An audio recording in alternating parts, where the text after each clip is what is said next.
नमस्ते सबको 그런가 줬더나 디브라사 타국 북국성 너로네 바게 अपडेट जे मिया जो रेप केस ने हियरिंग ने बागे थांगमनी सैड जे जतनो असक वीडियो री तमनी फनो नाइने बकरिया सब कमेंट बखलाइने करिखो जैसे नि रेप केस ने मिया ने हियरिंग ने अपडेट मानी नो आज मैं फिर से हिंदी में ही बोलना चाहूँगा पूरा क्लियरली क्योंकि कल बहुत नॉइसी थे कोर्ट में बहुत नॉइसी था और ठीक से बात नहीं कर पा रहे थे और बात करने के बावजूद कि बहुत सारे आवाज़ें आ रहे थे गाड़ियों की या फिर क्राउड्स की।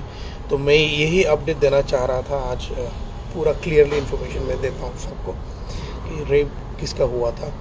नाम तो नहीं लूँगा मैं, हमारी एक छोटी बहन थी है जिनका रेप हुआ था 2019 दिसंबर को और हमने लास्ट हियरिंग करा था 22 मार्च 2020 को, जस्ट लॉकडाउन से पहले।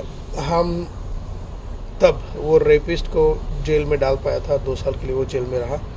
हमारी ये एक जो बहन है उनको 3 से 4 दिन रूम में बांध के रख के रेप करा बंदे ने।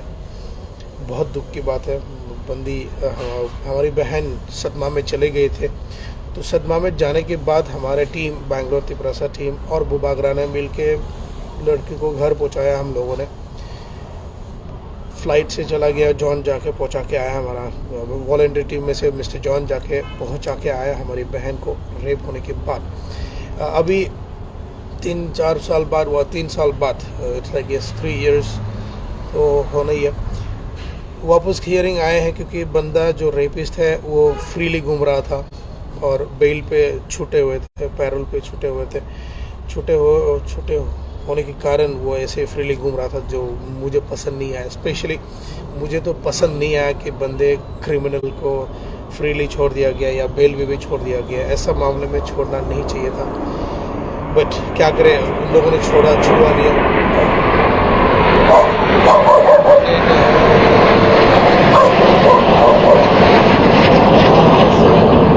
बहुत नॉइस रही है, फ्लाइट गुजर रहा था या हमारे छत से। तो हाँ, मैं ये बोल रहा था कि बंदे बेल पे छूटे हुए हैं। 2 साल जेल में रहा बंदा, 2 साल रहने के बाद वो भी छूटा हुआ है। तो हम वापस उनको जेल में वापस डालने की कोशिश में लगे पड़े हैं हम लोग। दोबारा हियरिंग होंगे अगले हफ्ते या फिर अगले महीने तक दोबारा हियरिंग होगा, क्योंकि हमारे जो डेटा है और हमारे जो डॉक्यूमेंट्स है, जो हमारी बहन की जो डॉक्यूमेंट है वो इनकम्प्लीट है अभी। तो वापस एक डॉक्यूमेंटेशन क्लियर करके वापस हम कोर्ट में प्रेजेंट करने वाले हैं हम यही महीने, अदरवाइज नेक्स्ट मंथ को होगा। तो हम यही इंतज़ार कर रहे हैं कि अगले डेट कब मिले, और जब तक हम डॉक्यूमेंट्स प्रोवाइड ना कर पाए तब तक तो बंदा फ्रीली घूमने वाले हैं। बट होपफुली हम लोग जल्द ही जल्द उनका डॉक्यूमेंट्स, माइनर का डॉक्यूमेंट दिखा पाएगा, क्योंकि जब रेप हुए थे उनके, she was just 17.5 years old. अभी जाके वो 20-21 साल के हुए हैं उनके आधार कार्ड में। तो वो सब देखते हुए जज ने बोला है कि यस, अब आके जब 3 साल पहले या 2019 में जो थे उनकी एज, उम्र, वो दिखाने के लिए बोला है। तो हम दिखाएंगे, हम पूरा डेटा, पूरा डॉक्यूमेंट जो भी चाहिए रहेगा, हम पूरा डॉक्यूमेंट्स सब दे देंगे। तो दोस्तों और लोगों, हमारे त्रिपुरी वासियों, आप लोगों को सपोर्ट चाहिए हमको। पता है हमने आज हिंदी में इसलिए करा क्योंकि बहुत सारे लोग हैं, रियांग है, चकमा है, दालोंग है, मौसम है, जिनको कॉकबरॉक समझ में नहीं आती। इसलिए मेरे को आज हिंदी में ही वापस वीडियो करना पड़ा ताकि सबको समझ में आए और सबको ये पता चले। पर इसमें मैं चाहता हूँ कि आप लोग हेल्प करें, हम लोगों को सपोर्ट करें। Bangalore Tiprasa team, Tripura people society को सपोर्ट करें ताकि हम कल्प्रिट को वापस जेल में डाल दे सके। फ़िलहाल के लिए तो हमारी बहन अभी सदमा से बाहर है और वापस आए हैं काम करने के लिए और वापस काम कर रहा है बैंगलोर में। बट फिर भी वो इनसिक्योर फील होके, क्योंकि केस वो वापस रीओपन हुआ और इनसिक्योर होने के कारण वो वापस घर चले जाना चाह रहा है अभी। तो again income will be stopped. तो वो जो इनकम वो कर रही थी यहाँ, वो काम छोड़ के जाना चाह रहे हैं क्योंकि वो सेफ फील नहीं कर रहे थे।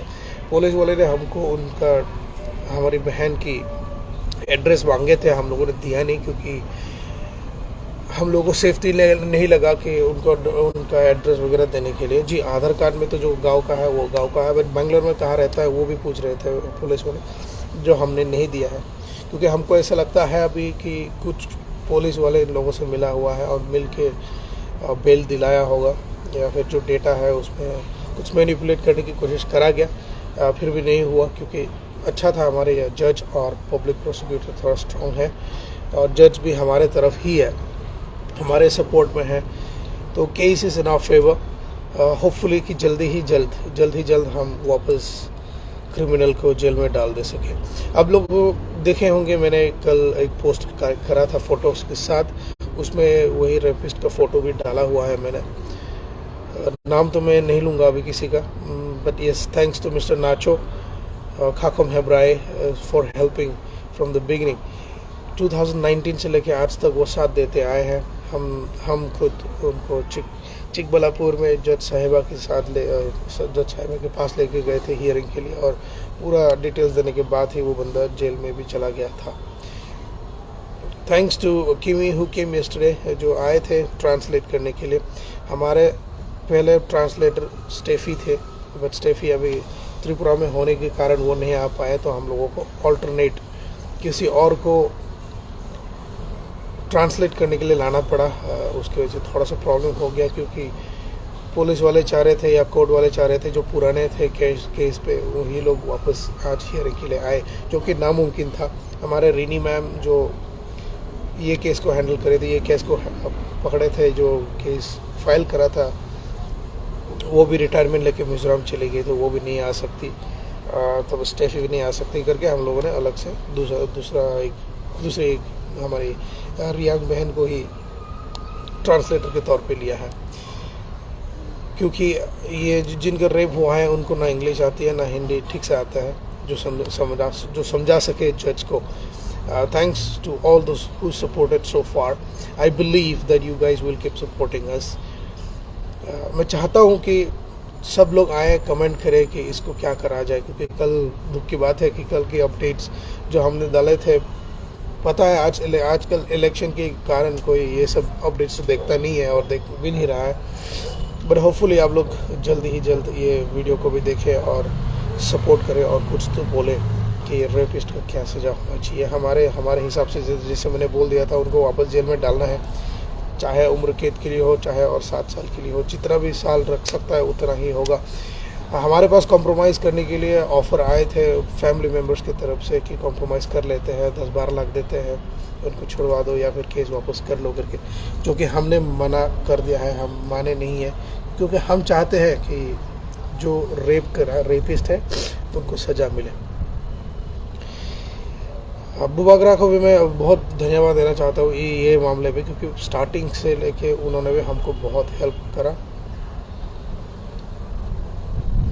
सो हेल्प करने के बावजूद अभी वापस केस रीओपन हुआ है, तो इसमें me Dinesh Dev Verma, John Dev Verma and नाचो Reang is helping here and trying to close the case at the earliest. हम सबको ये तो नहीं बोल सकते कि आप लोग आए हमारे साथ रैली वैली करें, वो सब हम नहीं चाहते, क्योंकि हमारे बहन की जो है आइडेंटिटी हम पीछे रखना चाहते हैं। शुक्र है that she is all fine now, कोई दिक्कत नहीं है उनकी ज़िंदगी में, एक्सेप्ट दिस ये डर के जीना पड़ रहा है कि अगर उनके रहने की जगह का अपडेट मिल गया या एड्रेस मिल गया तो शायद ये लोग आके टॉर्चर करने की कोशिश कर सकते हैं, तो वो हम थोड़ा सेफ रखते हैं, और ताकि उनका एड्रेस किसी को नहीं देंगे और उनका फ़ोन नंबर भी नहीं देंगे, जो हमारे पास रहेगा सिर्फ। अगले हियरिंग के बाद मैं आप लोगों को वापस बताता हूँ ये केस के बारे में। तो बहुत धन्यवाद आप लोगों को जो देख रहा होगा ये वीडियो को, शेयर करके कमेंट्स करो क्या है आप लोगों की राय, क्या है आप लोगों की सोच, ताकि हम लोगों को ऑल इनकरेजमेंट मिले, और इनकरेज होने के बाद ही हम भी कुछ कर पाएंगे। हमको डिसअपॉइंट नहीं होना चाहिए, हम हैं जो कर सकते हैं हम करते रहेगा। बहुत बहुत धन्यवाद सबको आज तक हमारे साथ देते रहने के लिए। उम्मीद करता हूँ कि आप लोग आगे भी ऐसे साथ देते जाएंगे। चित्रणा खुलुम का हम बाय।